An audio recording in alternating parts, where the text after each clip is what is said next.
Soma's baking and cooking থেকে সোমা বলছি। আজ আপনাদের সাথে শেয়ার করছি সবজি দিয়ে ডাল।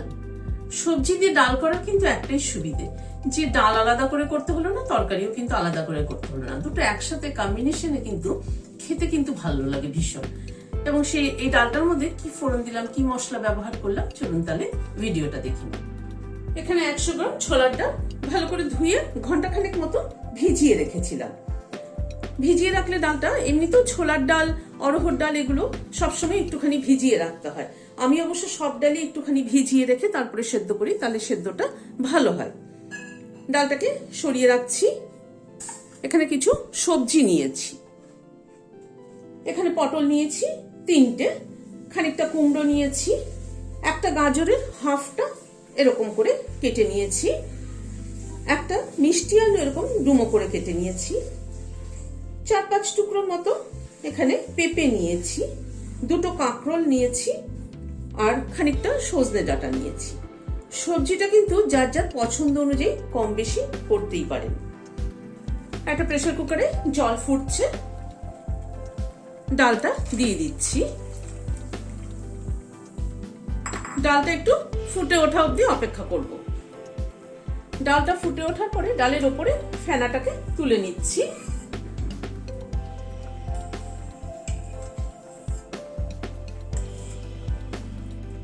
ফেনাটা তুলে নেওয়ার পরে 1 চামচ নুন দিয়ে দিলাম।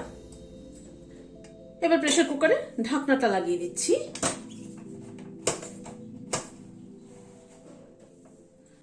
গ্যাসের ফ্লেমটাকে বাড়িয়ে দিলাম, 2টো সিটি দিয়ে বন্ধ করে দেবো।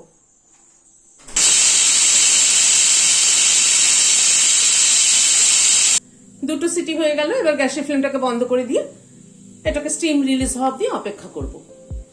প্রেসার কুকারটা ঠান্ডা হওয়ার পরে ঢাকনাটা খুলে নিচ্ছি।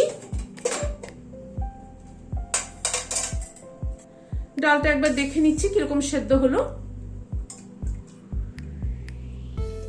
ডালটা কিন্তু চাপ দিলেই একদম ভেঙে যাচ্ছে, অথচ গোটা গোটা আছে ডাল। কারণ এই সবজির ডালটা এরকমই সেদ্ধ হওয়া দরকার, সবজির সাথে বাদ বাকিটুকু সেদ্ধ হবে। গ্যাসে একটা কড়াই বসালাম, সরষের তেল দিচ্ছি। গ্যাসের ফ্লেমটাকে হাই করে দিয়ে তেলটাকে একটু গরম করে নিচ্ছি। তেলটা গরম হওয়ার পরে গ্যাসের ফ্লেমটাকে কমিয়ে দিলাম। 2টো শুকনো লঙ্কা ফোড়নে দিলাম,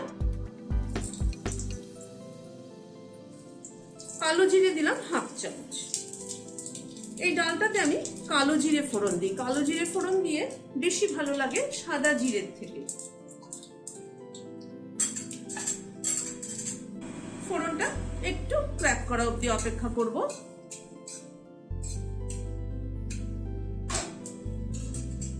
ফোড়নটাকে কিন্তু ভালো করে ক্র্যাক করিয়ে নিতে হবে, যাতে ফোড়নের সুগন্ধটা ডালের মধ্যে পুরো মাত্রায় আসে।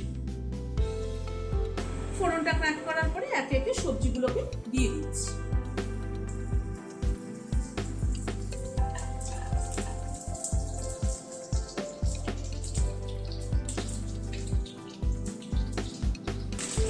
হাফ চামচ মতো নুন দিয়ে দিলাম, কারণ ডাল সেদ্ধর সাথে নুন দেওয়া আছে।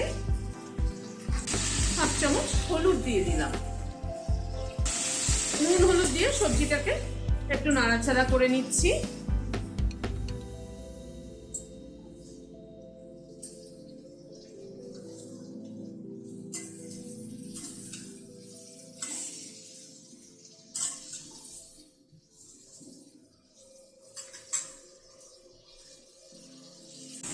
এবার একটু ঢেকে দিচ্ছি।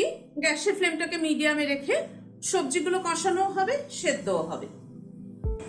মিনিট 4-5 মতো ঢাকা ছিল, ঢাকাটা খুললাম।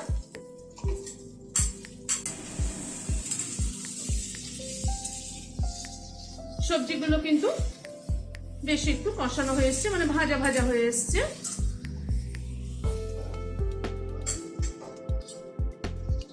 এক চামচ আদা বাটা দিয়ে দিলাম। এই ডালটা কিন্তু একদম সিম্পল ডাল। এর ফোড়ন এবং আদা বাটাটা যেটা দেওয়া হবে সেটা কিন্তু ফ্রেশ আদাটাকে গ্রেট করে হোক, থেতো করে হোক বা পেস্ট করে হোক, যেভাবেই হোক সেটা কিন্তু ফ্রেশ দিলে ভালো, কারণ তাহলে তার টেস্টটাই হয় আলাদা, ফ্লেভারটাও কিন্তু আলাদা। সেই জন্য এত সিম্পল ডালে তার যদি ফ্লেভারটা ঠিক মতো না থাকে তাহলে কিন্তু ভালো লাগবে না।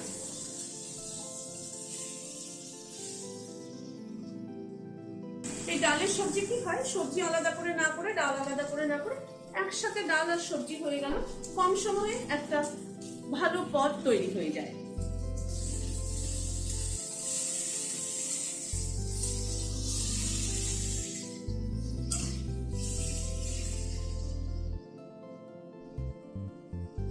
এবার ডালটাকে ঢেলে দিচ্ছি।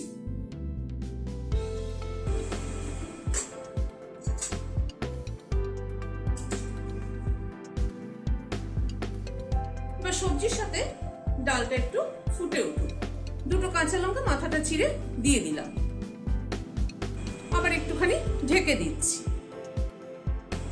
মিনিট 3-4 মতো ডাল আর সবজিটা ফুটলো, ঢাকাটা খুলে নিচ্ছি।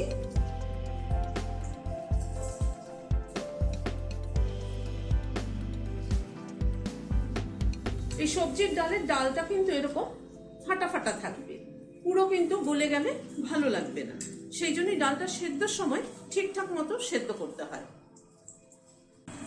1 চামচ চিনি দিয়ে দিলাম। মিনিট 2 মতো আবারও ফুটলো ডালটা। একটা পাতিলেবুর হাফটা নিয়েছি, সে রসটা দিয়ে দিচ্ছি।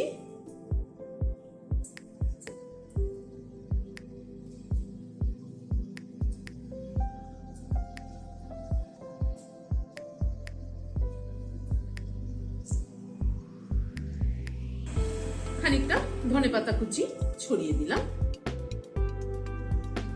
সবকিছু দিয়ে ডালটাকে একবার মিশিয়ে নিচ্ছি।